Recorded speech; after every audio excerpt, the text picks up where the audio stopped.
Me here. Okay. Today I want to talk about the dangers of taking on failure as an identity.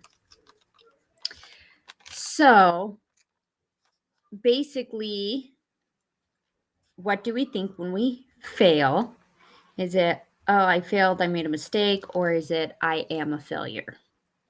Right. So, that's what we're going to talk about today. First, I need my afternoon juice to get me through the rest of the day.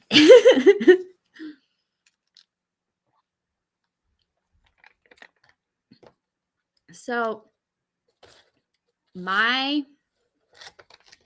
first year teaching was hard. Like the understatement of the year. But there were so many days that I would leave the building and I would go out to my car and I would cry the whole way home. If you're a teacher, I know you know what I'm talking about. And I actually have a mom story too that I'll share. And I was like, man, I am such a failure. I am the worst teacher in the world, right? And like those type of sayings fall into failing, right? And so like I wanted to talk about like what that does to us, right? So I'm reading Dr. Carol Dweck. I hope I said that right. Her book called Mindset. And it's like every page is actually like blowing my mind. So if you haven't read it, go ahead and do that. I'll put her book in the description of this video. But she talks about having a fixed mindset or like taking on the identity of failure. And this was so interesting to me because I feel like in some areas we look as failure as like I'm just learning, and then in other areas we take it on as our identity. And that can leave us in a dangerous position in the sense that when we look at failure as an identity, that prevents us from doing things in the future. So I'm going to get into that.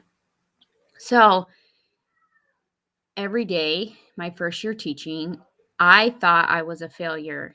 And I thought to myself, how am I going to do this? I just spent 5 years, thousands of dollars, and I'm a failure. I can't do this. And so for me, that was kind of one of the underlying factors of being burned out, right? Of getting burned out.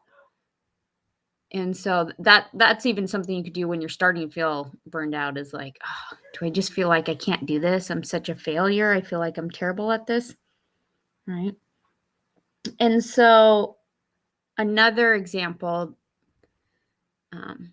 actually, I'll tell you guys that in a minute. So what happens when we take failure as an opportunity for growing, or realizing it's a mistake, or realizing that sometimes things just aren't meant to be, right? If you go to a job interview and you don't get the job, that's the difference between this wasn't a right fit for me and something else will come along versus why even apply, right? So kind of the first danger is you get into a self-pity spiral, right? And basically what I think of it is like your mean girl voice, those inner thoughts, the voice that tells you in your head is like, you suck. You're the worst mom ever. You're the worst teacher ever. Why would you think you can do this? You're horrible. You're never going to get hired, right? Why even apply? You spend all this time and you just get turned down over and over and over again. Okay. So put you in like a self-pity, negative mindset, right? And that builds trenches in our brains, right? Those neurons, those connectors, it like, not to get too sciencey, but when we make those and we have those thoughts over and over and over again, that thought patterns, those connections in our brain get deeper and deeper and deeper and deeper, right? So it also makes it less likely to put in the effort. Like you're less likely to put in effort when you take on failure as an identity. Why go to another interview? I'm not going to get hired, right? Why even try? Right? Why even keep going to this job? You're such a failure of a teacher. No one likes you. They can't wait to get rid of you. Why even bother? Right? And which also means that you're less likely to take risks. Right? And when we grow and we learn and we are chasing after a bigger purpose or a bigger passion, like risk taking is involved, effort is involved. And so when you take on failure as an identity, you're giving up some of your ability to put an effort and some of your ability to take risks. And that can have huge consequences for taking action on your dreams, right? You don't want to take the risk because your brain tells you you don't want to get hurt, right? It's our brain's way of saying, don't touch the hot stove. Remember last time you did that and you got burned, right? Don't take this opportunity. Don't take this risk because remember last time when you failed and now you're a failure, right? And everything you do fails, right? So those are kind of the dangers of taking on failure as an identity. Okay. But, well, let me know if that sounds like you. Like, yeah. Or if you have any questions on that. Because I think sometimes we all do it. It's just, are we catching ourselves and can we make a different choice? Right. And I think that's the difference between being like feeling stuck in your feelings and making a new, like growing and making a new choice. Because if you can't move past it and you take failure on as an identity, then you could give up a lot of great opportunities that are going to help you reach your goals and your dreams and live a better life. Right. But there are times where we maybe feel like a failure for a minute, but then eventually we realize like, oh, that was just a mistake. And we kind of get over it and realize like, oh, I can just learn or pay more attention or do whatever. Right. And so for me, an example of that is when my daughter was an infant, like little, like maybe a month old, I took her to the store and I had her in she was in her car seat and she was in the cart, like the shopping cart. But the shopping cart was weird and it wasn't flat on the top where you hook the car seat in. It kind of had like a hook. And so it was a little wobbly and she was in there pretty well. But when I was leaving, I was actually I pulled the cart from not pushing it this way, but I pulled it from the end. And what had happened is her car seat fell over off of the shopping cart. And luckily the bar was up. But I was like, I'm the worst mom. I have this month old. I can't even put her in a shopping cart without her getting hurt. Thank goodness that the bar was on. What would have happened? She got a little scrape on one of her hands. And it was because she was kind of holding the side. And that's it. But man, I got in the car and I was like, I was going to run other errands and do things and I couldn't because I was hysterical that I was like, oh my God, I'm the worst mom in the whole wide world. I let my kid fall out of the shopping cart.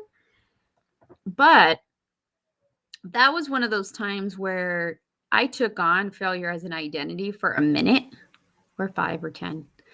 But I didn't, it didn't prevent me, right, from not putting her in the shopping cart again, right?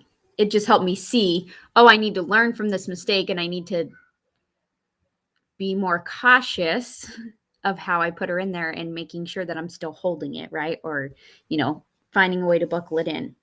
But that's kind of to me, that's kind of are you moving past it or are you stuck in that loop, right? Where you're not putting in effort and you're not trying new things and you're not taking positive risks because you've taken on identity as like yourself as a failure, right? But luckily, we can fix that and change that. And you don't have to be like, you might feel that way in one area and that's holding you back, but you can release that, right? And you can make a new choice. One of the ways to do this. Oh, one more thing is I wanted to say, sometimes we say, I feel like a failure, and that's like we take it on as our emotion. But it's really a judgment, right? We're judging ourselves to be failures. And so if you are feeling like that, one way you can think about it is how are you feeling when you identify as a failure? And that's going to help you pinpoint where this thought process is coming from, right? And one of the ways to clear out those past memories so that you can move forward, right? So like our brain has a memory of us getting burned on a stove, and then it says, don't touch that stove again. Remember last time you got hurt? It does the same thing, right? Don't apply for that job again because remember last time when you didn't get the job and then you would like had a pity party? Okay. We can actually remove those blocks, right? Through an aroma freedom session, right? And basically what that is we look at our goal, why we're feeling like a failure, right? What are those situations? And then we can actually clear that out using the process of aroma freedom. And I'm actually doing like a soft open or pre-launch celebration in my Facebook community all around because I actually just got certified to do the aroma freedom techniques on others. And so I'm doing kind of like a soft opening. There's some discounts, there's some giveaways, there's some freebies, but I'm doing it. Let's see if I can in my community. So if you are already in the community, great, awesome. Thank you for being there. If not, go ahead and get in there. That's where I give more information on what exactly aroma freedom is and how it can help you. All right, so that's it. The dangers of taking on failure as an identity, right? Which we don't want to do so that we can avoid pity parties, avoid the like losing confidence, not putting in effort, not wanting to take risks, right? Because we don't want to further our identity as a failure. And the last thing is it is moments in time, right? And that's like, we don't need to take on failure as an identity because there's always going to be opportunities where you succeed and opportunities where you may fail, right? And so we don't want to put all of our eggs in one basket, so to speak, and feel like if I'm a failure in one thing, I'm a failure in everything, because that's not true, right? You can have failed at something and have successes, but your failures and your successes aren't who you are, right? They're the learning and the opportunities that you have and the things you've done, right? All right. You guys have, I went long today. You guys have the best day, and I will see you next time.